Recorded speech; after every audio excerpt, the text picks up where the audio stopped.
All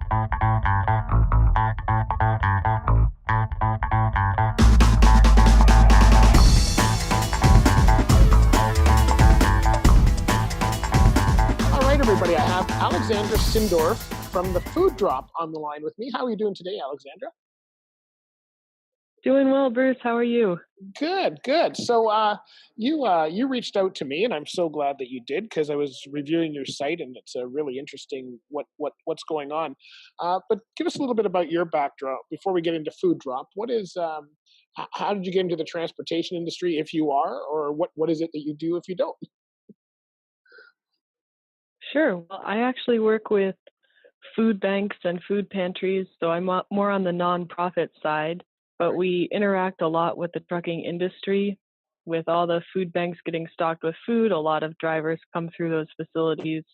And it was in interacting with those drivers that we learned about rejected loads and the hassles that a lot of drivers have to go through in order to donate food.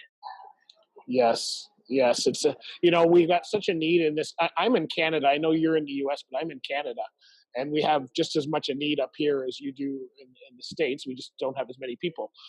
So it's an important thing. So tell us what Food Drop is. To give us an idea of the program, how it works, that kind of thing.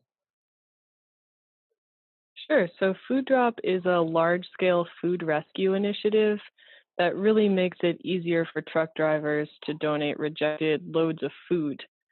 So the goal is not only to make it easier for drivers to find out where they can donate their food, do it 24/7, um, and reduce losses and downtime associated with those rejected loads, but also to get the food into the hands of people who need it and make sure that it's not wasted by going into a landfill. Right, right.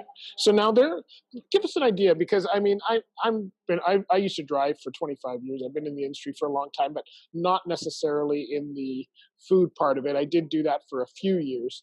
But so how many loads? Just give us an idea, maybe over the course of a year, if you can, of how many loads you would get from the trucking industry as far as rejected loads for food.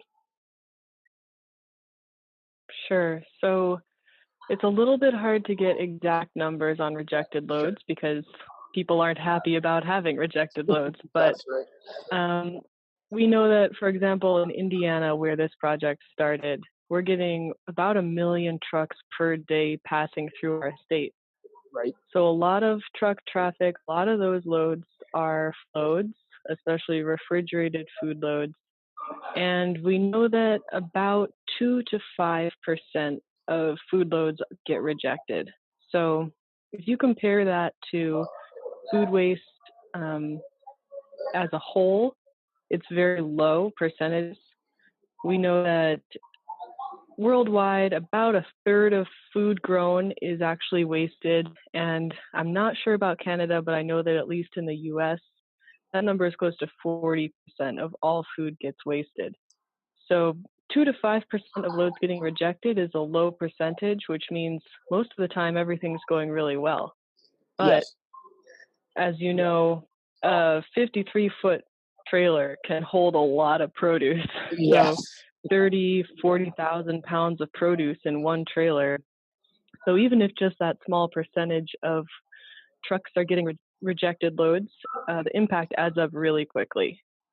Yes, it's amazing, and you have to see a truckload of food sitting on a dock or in a room somewhere to really appreciate it. And I just did another show I was doing on our food bank, a food drive. It's called the Gift of Giving Back up here in Canada, and the hockey teams collect food. Okay.